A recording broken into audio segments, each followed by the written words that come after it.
Good evening everyone, welcome to civil services study. Practice set number ये 31 है UPPSC RO के लिए।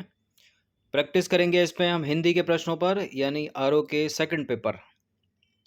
ठीक है, 140 प्रश्न आते हैं पेपर 1 में, 60 प्रश्न आते हैं पेपर 2 में, और ये दोनों पेपर एक ही दिन होते हैं। इन दोनों को मिलाकर ही मेरिट बनेगी।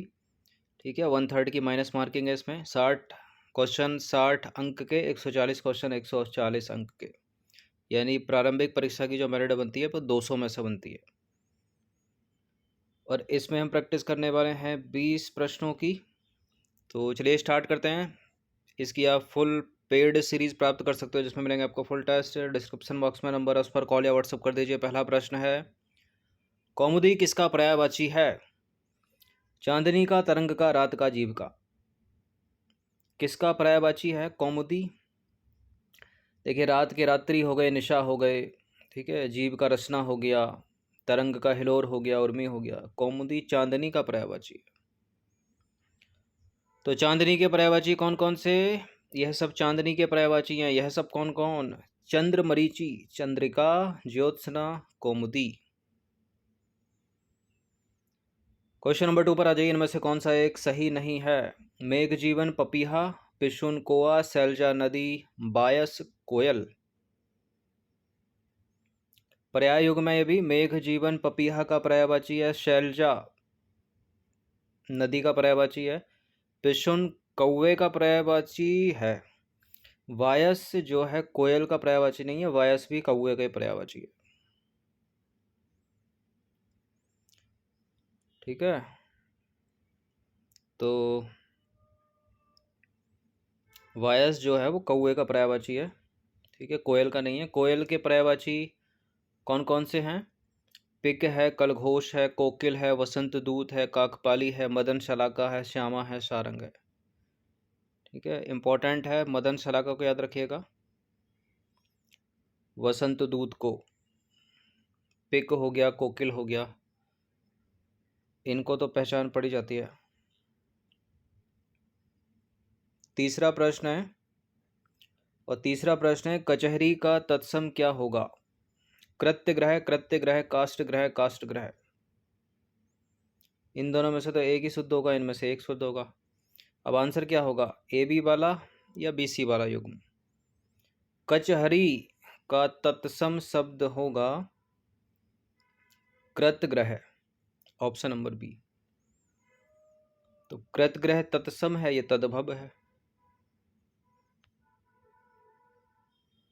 क्वेश्चन नंबर 4 पर आ जाइए। क्वेश्चन नंबर 4 है, निम्नलिखित में से कौन सा एक सही नहीं है? यह है तत्सम, यह है तद्भव।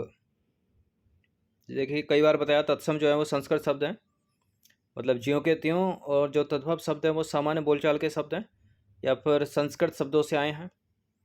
सर्प का सांप, सूर्य का सूरज, प्रस्तर का पहाड़, कर्ण का कान। सूर्य का तद्भव सूरज होगा, सही है। सर्प का तद्भव सांप भी ठीक है। कर्ण का कान सही है। प्रस्तर का पहाड़ नहीं होगा। ठीक है, प्रस्तर का तद्भव क्या होगा? पत्थर। क्या हो जाएगा? पत्थर। ये नंबर है, इस पर कॉल या व्हाट्सअप करके आप फुल टेस्ट सीरीज प्राप्त कर सकते हैं। पांचवा प्रश्न है, निम्नलिखित में से कौन सा एक युग्म सही सुमेलित नहीं है? यानी 3 इसमें करेक्ट होंगे, एक होगा इनकरेक्ट, उसी को ढूंढना है। यह तत्सम, यह तद्भव। आलस्य का आलस, अक्षर का अक्षर, उष्ट का ऊंट, कपोत का कोआ। आलस्य का आलस सही है, अक्षर का अक्षर सही है, उष्ट का ऊंट सही है। ये बड़े इंपॉर्टेंट है, तीनों ऊपर के। ठीक है, और चौथा वाला भी। कपोत का कबूतर होगा, कौआ नहीं होगा। तो कपोत का तद्भव क्या होता है? कबूतर। गोमे का तद्भव रूप बताइए। गोमे का तद्भव रूप पृथ्वी नहीं है, गौमूत्र नहीं है, गोबर है, गोबर। क्वेश्चन नंबर 7 है, निम्नलिखित में से कौन सा पर्यायवाची युग्म सही नहीं है? सुर पुष्कर के सामने तालाब लिखा, तटनी के सामने गंगा लिखा है, प्रताप के सामने झरना, और वाहिनी के सामने निर्झरणी।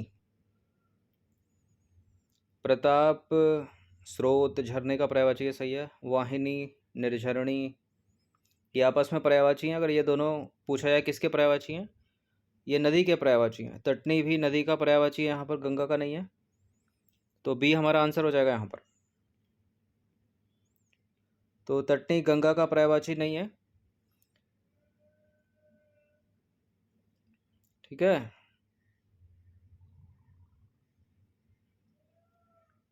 नदी का पर्यायवाची है। बल्कि नदी के और कौन कौन से पर्यायवाची हैं, जैसे कि तटनी हो गया, वाहिनी हो गया, सैलजा हो गया, तरंगिणी हो गया, निर्झरणी हो गया, सरिता हो गया, जलमाला हो गया।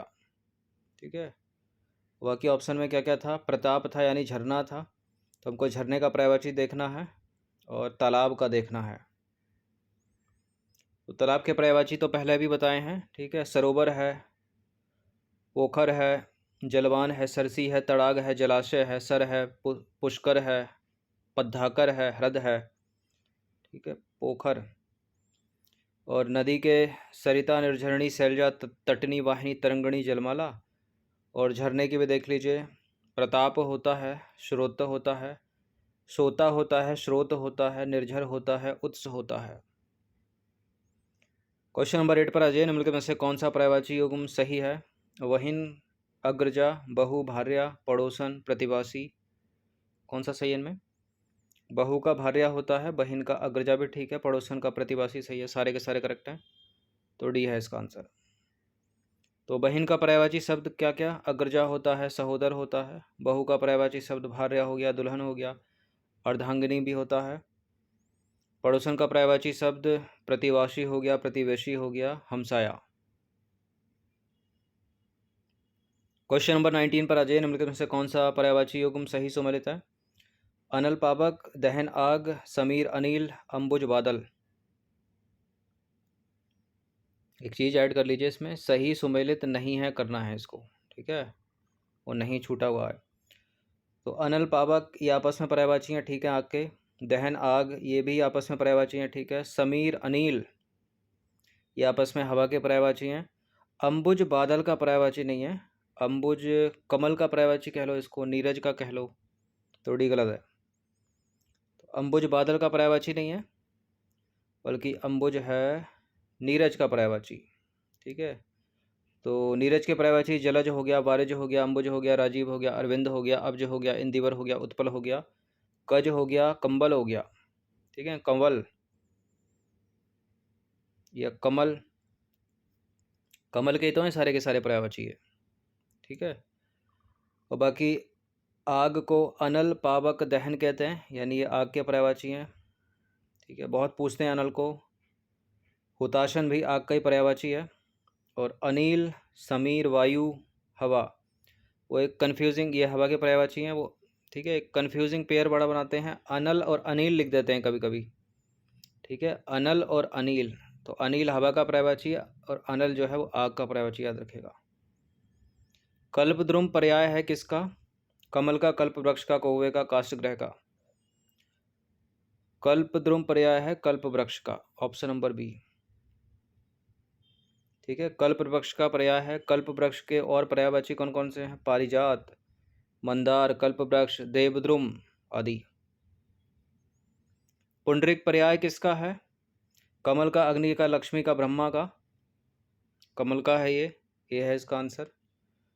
तो पुंडरीक का पर्याय है कमल, यानी पंकज कह लो, श्वेत कह लो, सफ़ेद कोड कह लो। क्वेश्चन नंबर 12 पर आ जाइए। निम्नलिखित में से कौन सा पर्यायवाची युग्म सही नहीं है? अट्टालिका का पर्याय महल, निकेतन का पर्याय निलय, पर्णकुटी का पर्याय कुटीर, आश्रम का पर्याय अंतेवासी। देखिए, आश्रम का पर्याय अंतेवासी नहीं होगा। अंतेवासी एक शब्दों के लिए जो उसका अर्थ निकलता है, अनेक शब्दों के लिए एक शब्द, मतलब गुरु के समीप रहकर अध्ययन करने वाले को बोलते हैं अंतेवासी, ना कि आश्रम का पर्याय है ये। तो अट्टालिका का पर्याय की बात करें तो अट्टालिका का महल कह लो, अटारी कह लो, शिलाटक कह लो, बिल कह लो। निकेतन का पर्याय आवास कह लो, निवास कह लो, निकेतन, गृह, निलय, आलय। ठीक है, मकान भी। पर्णकुटी का पर्यायवाची क्या है? कुटिया है, कुटीर है, झुग्गी है, झोंपड़ी कह लो। आश्रम का पर्याय संघ, स्तर, अखाड़ा आदि। ठीक है, तो डी वाला स्टेटमेंट जो है वो गलत है। आश्रम, आश्रम लिखा, आश्रय बोला था क्या? आश्रम है ये। ठीक है, आश्रम का पर्याय क्या है? क्या है? संघ स्तर अखाड़ा। 13वां प्रश्न है, निम्नलिखित में से कौन सा पर्यायवाची युग्म सही है? मनीषी, शिक्षक, चाटुकार, चापलूस, सुविज्ञ, विद्वान, ये सभी। मनीषी पंडित को कह सकते हैं, शिक्षक को कह सकते हैं, सही है। चाटुकार चापलूस हो गया, ये भी सही है। सुविज्ञ विद्वान, ठीक है। सारे के सारे सुमेलित हैं, डी है इसका आंसर। तो शिक्षक का पर्याय क्या क्या है? अध्यापक है, मनीषी है, सुज्ञ है, कथावाचक है, पंडित है, बुद्धिमान है। चाटुकार का पर्याय क्या होगा? खुशामदी, चापलूस। ज्ञानवान का पर्यायवाची पंडित कह लो, विद्वान कह लो, विवेकी कह लो, सुविज्ञ कह लो। नंबर 14 पर आ जाइए। बाटुक का अर्थ क्या होता है? पेड़ों से संबंध रखने वाला, जो पेड़ की जड़ में रहता है, छोटी उम्र का बालक, या सब कुछ जानने वाला? सब कुछ जानने वाला सर्वज्ञ होता है, तो ये तो होगा नहीं। छोटी उम्र का बालक होता है बटुक। तो बटुक का अर्थ क्या है? छोटी उम्र का बालक। नंबर 15 पर आ जाइए। अर्थ की दृष्टि से निम्नलिखित में से कौन सा युग्म सही है? कामना का अर्थ इच्छा, कामिनी का अर्थ सुंदर स्त्री, कांता का अर्थ धुंधला, रमणी का अर्थ सुंदर स्त्री। फिर से एक चीज़ छूट गई है, यहाँ नहीं लिखना था। आज 2 बार प्रिंटिंग मिस्टेक हो गई इस टेस्ट में। अर्थ की दृष्टि से निम्नलिखित में से कौन सा युग्म सही नहीं है? कामना का अर्थ बिल्कुल इच्छा होता है, कामिनी का अर्थ सुंदर स्त्री होता है, रमणी का अर्थ भी सुंदर स्त्री होता है, लेकिन कांता का अर्थ धुंधला नहीं होता। ठीक है, विलोम हो गया ये। कांता का अर्थ क्या होता है? चमक होता है। वह व्यक्ति जिसका ज्ञान शून्य हो, क्या कहोगे उसको? सर्वज्ञ कहोगे, विज्ञ कहोगे, अज्ञ कहोगे, ब्रह्मा कहोगे? उसको कहेंगे अज्ञ। तो वह व्यक्ति जिसका ज्ञान शून्य हो, उसके लिए एक शब्द क्या है? अज्ञ। क्वेश्चन नंबर 17 पर आ जाइए। जिसका विवाह जो है आज ही हुआ हो, क्या कहोगे उसको? नवविवाहित, नवोड़ा, सदपरिणित, दंपत्ति। दंपत्ति तो होगा नहीं वो, बिल्कुल एकदम सटीक शब्द बताना हिंदी की दृष्टि से। ठीक है, कहने को कह सकते हो नवविवाहित भी, पर्यायवाची युग्म हो जाएगा वो, लेकिन सही उत्तर क्या हो जाएगा उसका? सदपरिणित, ऑप्शन नंबर ए। तो जिसका विवाह आज ही हुआ उसके लिए एक शब्द क्या है? सदपरिणित। क्वेश्चन नंबर 18 पर आ जाइए। अनेक शब्दों के लिए एक शब्द की दृष्टि से कौन सा सही नहीं है? बुद्धिजीवी, बौद्धिक, बुद्धिमान, वह सूचना जो सरकार की ओर से जारी हो। देखिए, बुद्धिजीवी के सामने लिखा है जिसकी आजीविका बुद्धि के बल पर चलती हो। बौद्धिक, बुद्धि द्वारा ग्रहण किए जाने योग्य, बुद्धिमान जो समझदार हो, और वह सूचना जो सरकार की ओर से जारी हो, विज्ञप्ति। कुछ और लग रहा है आपको? एक तो लिखने का तरीका ही और हो गया। ठीक है, ऊपर के 3 इसको यहाँ लिखना चाहिए, इसको यहाँ लिखना चाहिए। ऐसा उससे कुछ होता नहीं है, अर्थ तो एक ही निकालना है। ऊपर के तीनों करेक्ट हैं, ये गलत है। वह सूचना जो सरकार की ओर से जारी हो, विज्ञप्ति नहीं होती वो क्या होती है? वो होती है अधिसूचना। क्या हो जाएगा सही? अधिसूचना, डी गलत है। आगे आने वाला कौन है? अतिथि, आगामी, आगंतुक, अंतेवासी। अंतेवासी होता है गुरु के समीप रहकर अध्ययन करने वाला, तो ये तो होगा नहीं। आगंतुक होता है जो इधर उधर घूमता फिरता चलाए, इधर उधर से घूमता फिरता चलाए। अतिथि होता है जिसके आने की तिथि निश्चित ना हो, अतिथि। और बहुत पूछते हैं इसको, इसको भी, इसको भी, इसको भी। यहाँ उत्तर आगामी हो जाएगा, ऑप्शन नंबर बी। ठीक है, आगे आने वाला आगामी। तो आगे आने वाले के लिए एक शब्द क्या होगा? आगामी। और तिथि, अतिथि जिसके आने की तिथि निश्चित ना हो। आगंतुक जो इधर उधर से घूमता फिरता चलाए। अंतेवासी होता है गुरु के समीप रहकर अध्ययन करने वाला। 20वां प्रश्न है, अंतिम प्रश्न है ये। जो बुद्धि के द्वारा जाना जा सके, जो बुद्धि द्वारा जाना जा सके, उसके लिए एक शब्द क्या होगा? अनुगामी।